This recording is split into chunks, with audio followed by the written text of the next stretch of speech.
ଲଙ୍ଗଳେଶ୍ୱର ଗ୍ରାମରେ ଆରମ୍ଭ ହେଲା ଦଣ୍ଡ ଯାତ୍ରା। ଶତାଧିକ ଭକ୍ତଙ୍କ ସମାଗମ। ଗଞ୍ଜାମ ଜିଲ୍ଲା ଖଲିକୋଟ ବ୍ଲକର ଲଙ୍ଗଳେଶ୍ୱର ଗ୍ରାମରେ ଆଜିଠାରୁ ଆରମ୍ଭ ହୋଇଛି ଚଳିତ ବର୍ଷର ଦଣ୍ଡ ଯାତ୍ରା। ଆଜି ସକାଳୁ ଲଙ୍ଗଳେଶ୍ୱର ଦଣ୍ଡ ଯାତ୍ରାର ଶୁଭାରମ୍ଭ ହୋଇଥିବା ବେଳେ ଶତାଧିକ ଭକ୍ତଙ୍କ ସମାଗମ ହୋଇଛି। ସେବେଳେ ଆସନ୍ତାକାଲି ପଥରା ଦଣ୍ଡ ବାହାରିବେ ବୋଲି ଜଣାପଡ଼ିଛି। ତେବେ ଆଜିଠାରୁ ଗଞ୍ଜାମ ଜିଲ୍ଲାର ବିଭିନ୍ନ ଜାଗାରେ ଆରମ୍ଭ ହୋଇଛି ଗଞ୍ଜାମର ପାରମ୍ପରିକ ଦଣ୍ଡ ଯାତ୍ରା।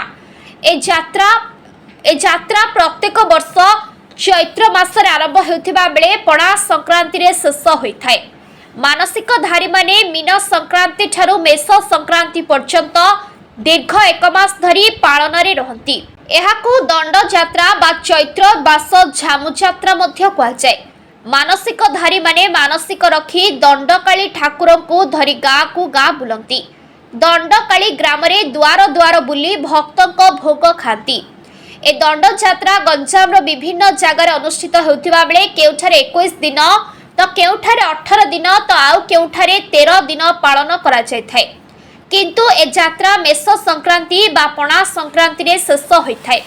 ଏ ଦଣ୍ଡ ଯାତ୍ରାରେ ଦଣ୍ଡକାଳୀ ବିଭିନ୍ନ ଗ୍ରାମକୁ ଭ୍ରମଣ କରି ପୂଜା ପାଉଥିବା ବେଳେ ଗୋଟିଏ ଗ୍ରାମରେ ଗୋଟିଏ ଦିନ ରହିଥାନ୍ତି ଠାକୁର। ସେ ଗାଁରେ ସେହି ଦିନଠାରୁ ଠାକୁର ରହିବା ସମୟରେ ମାନସିକଧାରୀ ଦଣ୍ଡୁଆମାନେ ଧୂଳି ଦଣ୍ଡ, ପାଣି ଦଣ୍ଡ, ଅଗ୍ନି ଦଣ୍ଡ କରିଥାନ୍ତି ଏବଂ ରାତ୍ର ସମୟରେ ସାଂସ୍କୃତିକ କାର୍ଯ୍ୟକ୍ରମ କରାଯାଇଥାଏ। ତେବେ ମାନସିକଧାରୀମାନେ ରାତ୍ର ସମୟରେ ଗୋଟାଏ ଥର ଭୋଜନ କରନ୍ତି। ମାନସିକଧାରୀମାନେ ଦିନ ବେଳେ ଫଳ ଓ ନବାତ ପଣା ଆହାର କରନ୍ତି। ରାତ୍ରର ନିଷବ୍ଧ ସମୟରେ ଦଣ୍ଡୁଆମାନେ ଭୋଜନ କରନ୍ତି। ତେବେ ଯେଉଁମାନେ ମାନସିକ ରଖି ଠାକୁରଙ୍କ ପାଖକୁ ଯାଆନ୍ତି ତାଙ୍କ ସହ ତାଙ୍କ ପରିବାର ମଧ୍ୟ ପାଳନରେ ରହନ୍ତି। ଗଞ୍ଜାମର ଏ ପ୍ରସିଦ୍ଧ ପାରମ୍ପରିକ ଦଣ୍ଡ ନାଚ ଗାଁ ଗହଳିରେ ଆଧ୍ୟାତ୍ମିକ ପରିବେଶ ସୃଷ୍ଟି କରୁଥିବା ବେଳେ ପ୍ରତିବର୍ଷ ଏ ଯାତ୍ରା ଗଞ୍ଜାମ ଜିଲ୍ଲାକୁ ଚଳଚଞ୍ଚଳ କରିଥାଏ। News today Odia. ବିଧାନ ବୋଲେ ଭଲ ବିଧାନ ଏଠି ରହୁଛି। ଲୋକଙ୍କର ଭଲ ପାଇଁ ଠାକୁର ଆଶୀର୍ବାଦ ଦେଉଛନ୍ତି। ଲୋକଙ୍କର ମନସ୍କାମନା ବି ପୂର୍ଣ୍ଣ ହେଉଛି। ତେଣୁ ଗୋଟେ ଲୋକ ଦଣ୍ଡକୁ ଆଦରିଛନ୍ତି।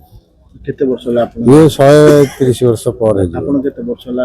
ମୋର ଏବେ ଫିଲହାଲ ଦଣ୍ଡରେ 25 ବର୍ଷ ହେଇଛି। ଯୋଉମାନେ ଯାଉଛନ୍ତି ବଡ ଖରାରେ ପତଳା ବାଲିରେ, ସେମିତି କିଛି ଲାଗୁନି। ସେ ଠାକୁରଙ୍କ ଦ୍ୱାରା କିଛି ନାହିଁ। ଲୋକ ଶୋଷ ସେ ଗୋଡ଼ ଦରଦ କିଛି ନାହିଁ। କିନ୍ତୁ ନିଷ୍ଠା ଆମେ ଗୋଟିଏ ଟାଇମ୍ ଖାଲି ଟଣା ସାରେ 24 ଘଣ୍ଟାରେ ଥରେ।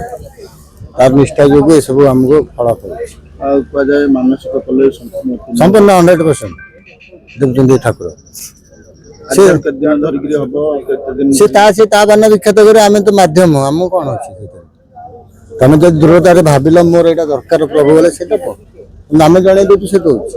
ଏତିକି ଜାଣୁ। କେତେ ଦିନ ଧରି ଦଣ୍ଡ ହବ? 21 ଦିନ ଦଣ୍ଡ ହବ। 21 ଦିନ ଯାତ୍ରା ଗାଁ ଗାଁ ବୁଲିବ। ଗାଁ 21ଟା ଖଣ୍ଡ ଗାଁ ବୁଲିବେ। 21 ଥର ଭୋଗ ଖାଇବେ। 21 ଥର ନାଚ ହେବେ। ଲାଷ୍ଟ ବିଷ୍ଣୁ ପ୍ରସାଦ ଦାସ, ଲଙ୍ଗଳେଶ୍ୱର ଅଧିବାସୀ। କଣ କହିବେ ଚଳିତ ବର୍ଷର ଦଣ୍ଡ ଯାତ୍ରା ପାରମ୍ପରିକ ପ୍ରସିଦ୍ଧ ଦଣ୍ଡ ଯାତ୍ରା ଗଞ୍ଜାମରେ ଆଜି ଆରମ୍ଭ ହୋଇଛି। ଆପଣଙ୍କ ଗାଁରେ ଦଣ୍ଡ ମହାପ୍ରଭୁ ବର୍ତ୍ତମାନ ବାହାରିଛନ୍ତି। କେମିତି କଣ ଦେଖୁଛନ୍ତି ଏ ଦଣ୍ଡ ଯାତ୍ରା ନେଇ? କଣ ମାହାତ୍ମ୍ୟ ରହିଛି ଦଣ୍ଡ? ଏ ତ ଆପଣ ଦେଖୁଥିବେ ମୀନ ସଂକ୍ରାନ୍ତିର 9 ଦିନ ପରେ ଆଜିଠୁ ଠାକୁର ବାହାରିଲେ। 21 ଦିନ ଧରି ଯାତ୍ରା ଚାଲିବ। ଏ ଯେଉଁ ଶୈବ ଏବଂ ଶାକ୍ତ ଧର୍ମର ମିଳନରେ ଯେଉଁ ଦଣ୍ଡକାଳୀଙ୍କର ପୂଜା ହୁଏ, ଏହା ଲଙ୍ଗଳେଶ୍ୱର ଗ୍ରାମର ଏକ ଅନନ୍ୟ ଉତ୍ସବ। ସମଗ୍ର ଗଞ୍ଜାମ ଜିଲ୍ଲାର ଏକ ଅନନ୍ୟ ଉତ୍ସବ। ସମଗ୍ର ପରିବେଶ ଶୈବମୟ। ମାନସିକଧାରୀମାନେ 21 ଦିନ ଧରି ଏଠାରେ ବ୍ରତ ରଖିବେ। ମେରୁ ଯାତ୍ରା ହେବ।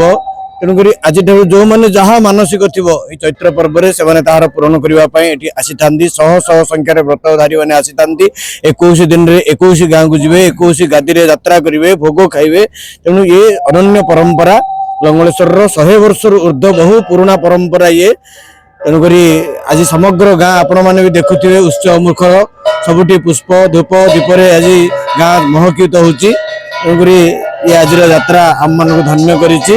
ଆମମାନେ ଲଙ୍ଗଳେଶ୍ୱର ଗ୍ରାମବାସୀ ଠାକୁର ବିଜୟ କରିଥିବା ଯୋଗୁଁ